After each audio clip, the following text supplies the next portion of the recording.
Hello and welcome to Europa Universalis 4 and welcome to Beginning Anew. This will be an ongoing series where I analyze countries and discuss some tactics and strategies that you can use to become a world power and dominate the international stage. I'm always happy to receive more requests as to which country I should review next, but for now, let us begin anew. Today's country, Castile. Castile is the main power in the Iberian Peninsula, bordered by Portugal, Granada, Navarra and Aragon.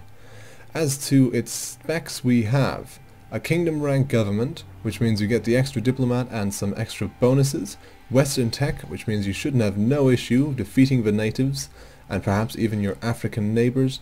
Your religion is Catholic and you're very unlikely to be affected by a reformation, at least in the early game, unless you decide to expand into Europe. Anyhow, you have 22 provinces to begin with, although you could argue that Navarra is automatically yours, especially if you get the decision to vassalize them. You have 5 forts which are scattered around your nation, and we will look into that in more detail. But let us have a look at these ideas. The Spanish ideas are very much focused on the historical aspect of them, which is of course colonization and potential conquest of heathens. We have starting ideas of missionaries and morale of armies. The missionaries will most definitely become very important once you do Reconquista, although you could argue that the missionary strength would be better. Their bonus idea for finishing all the Spanish ideas, also called Spanish ambitions, is a global settler increase of 25 per year, which is quite good considering that is almost the same amount you get from completing the exploration ideas. Reconquista gives you a discipline bonus of 5%, something also that the Ottomans share with you, and what you can get from an advisor. If you get an advisor, the Reconquista and offensive ideas, you can actually get up to 115 discipline, which is quite the backbreaker. Spanish Inquisition, no one expected it, and you did not either. We have 2% missionary strength, which is almost as good as if you went religious ideas. You are of course missing the 1%, but at this point you could pretty much deal with all the native religions in the New World.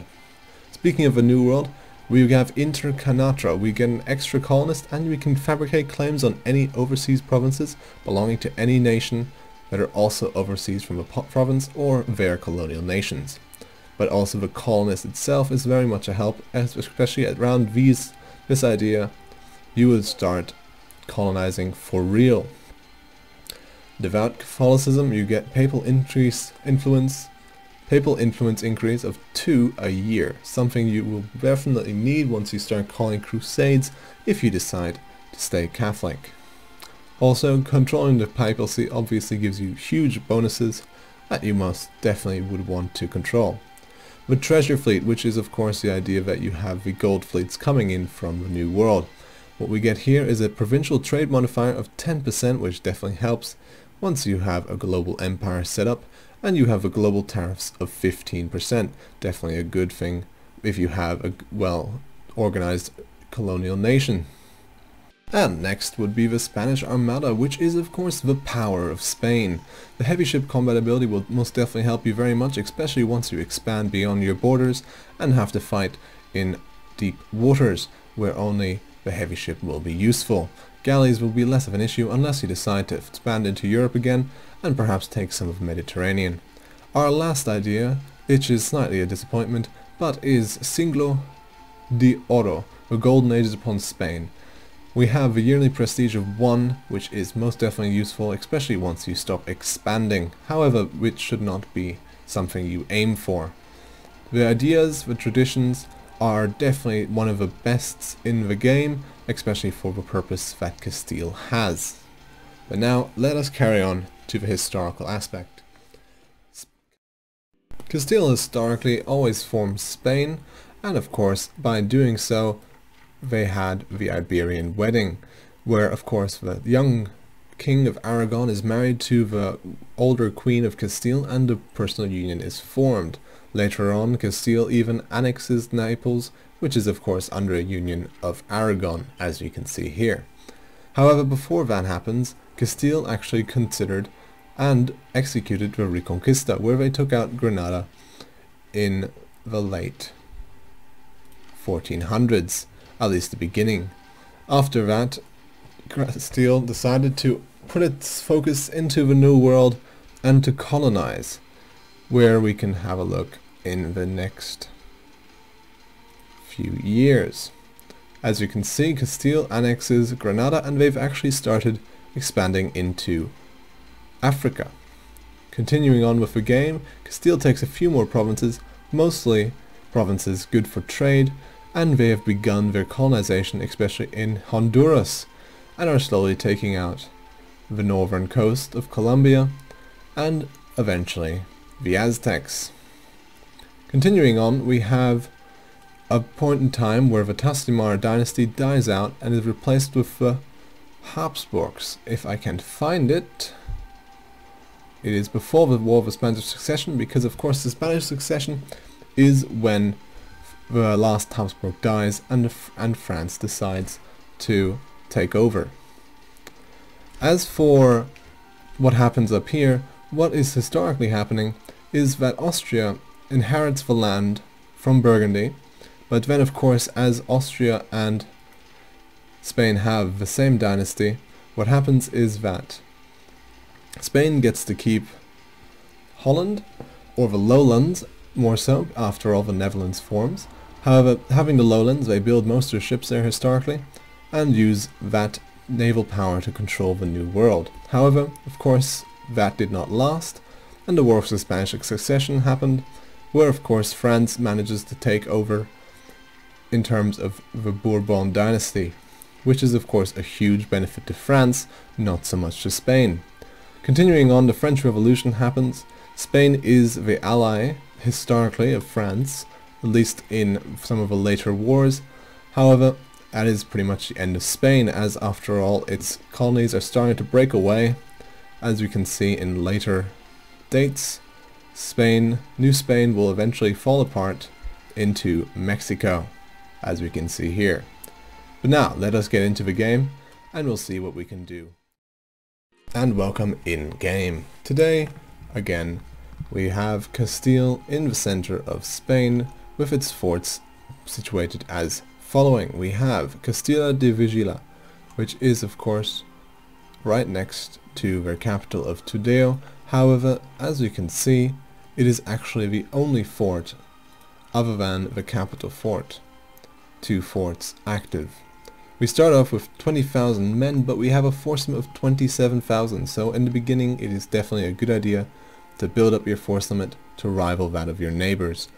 Portugal, most definitely a good alliance to have right away, and if you're lucky, Aragon might not rival you. However, that is quite unlikely, and you will have to later decide if you wish to attack Aragon or leave them be until the Iberian wedding. But for now, initial strategy should be vassalizing or annexing Navarra, finishing the Reconquista. After all, this mission is definitely a good thing to have, morale of armies and manpower recovery speed for another 10 years.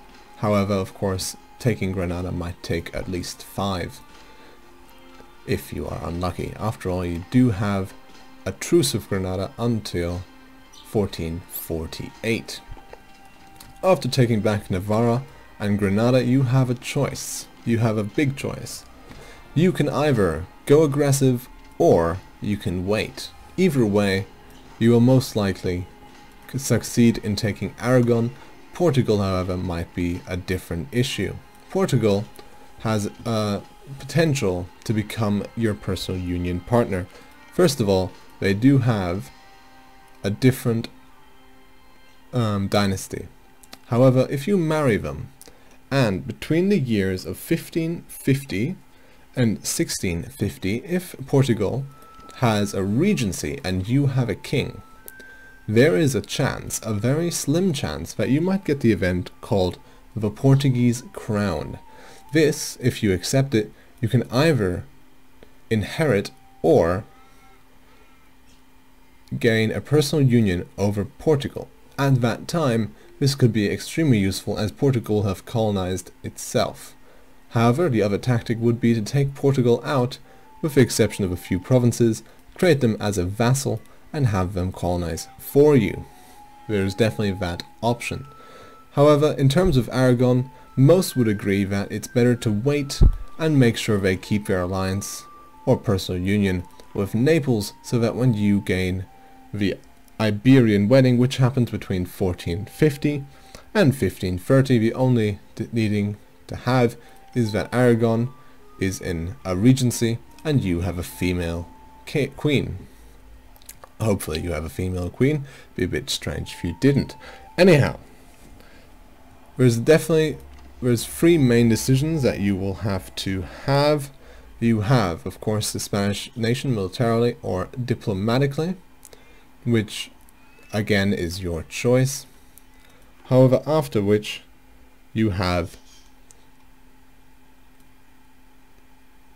after taking Spain entirely, after taking Iberia, then you have a choice. You can continue expanding outwards. You can take the Americas, South America, most of the coast of Africa, and perhaps even a good chunk of Southeast Asia. Or you can try and go for broke. If you manage to become the Holy Roman Emperor by either making all the electors like you, or making some of them your vassals, you have a high potential chance to becoming the Emperor of the HRE. Then, if you continue, of course, using the HRE's reforms to revoke the privilegia, you will have the vassal swarm, after which point conquest will be very easy. Of course, the sooner you do it, the better. However, it is unlikely that you will succeed very early, due to the fact, of course, that Austria and most likely some powerful neighbors will try to stop you. If you do not decide to do so, colonizing will be your best bet, and you might even have a good chance against France at the height of your power. England most likely be kicked out of the European mainland, and you shouldn't have much issue with them. Navarra, however, is a special case, as in the newest games there is a high chance that France might actually vassalize them before you, so it's definitely something you want to focus on. From there on out, it's mostly your choice. Castile is one of those nations where you have very little chance of messing it up. However, if you do, it is very forgiving and you can usually bounce back relatively quickly. The only thing there is to note is that expanding into Africa, especially the northern coast, outside of the trade zones, which I can show you just here, trade company regions, outside of these regions it might not be very good to expand deeply into Africa, as the penalty for distant overseas provinces is quite harsh, a negative 75% tax, production, and all the like. However, it is definitely possible, and you have a certain range after which you can do it. If of course you decide to go along the coast of the Mediterranean all the way around, you will not have that issue, but if you do manage to do that, you really don't need to worry about it. Now, to finish this off, we are going to talk about achievements. Castile has only a few achievements that are definitely suited for it. We have, firstly, no pirates in the Caribbean, which is a relatively easy achievement to do, if a bit cheesy. It only implies that you control all of the Caribbean, which is of course this region. Caribbean is all of the islands here, even the island up here, Bermuda, and some of the islands along the coast of Venezuela. If I click on it, we can definitely see it more clearly. The second achievement is this the way to India? If you haven't noticed that yet, is this the way to India only implies that you as Castile or Portugal or Spain discover the new world, something that is most likely going to happen. However, Portugal might beat you, but achievement does not matter in that regard, because either way, as long as you discover it, it does not matter. Double the love is not necessarily one for Castile only, however, the fact that you get the Iberian wedding to happen, and oftentimes you will have Naples as Aragon's personal union partner. Once you do the decision, you will gain both of them as your union, and the double the love achievement does say that you need to get 2 unions at the same time. This is one of the easiest ways to do it. Later in the game, once you form Spain, you can do 2 larger achievements. You have firstly Imperio Español, which implies that you control Mexico, Panama, Havana, and Cusco, essentially controlling the historical Spanish colonies of the Americas. Another one, slightly harder, but we've already discussed this tactic, is the achievement Spain is the Emperor, which just implies that you become the Emperor of the HRE. The way you do this does not matter. So I hope you've enjoyed this, and you've gotten some insight as to how you might play as Castile. Castile, again, is definitely one of the easier nations to play as, but there's always some challenge in every game. Thanks for watching, hope you enjoyed, and definitely send you some requests if you want to see some different nations also described and analyzed.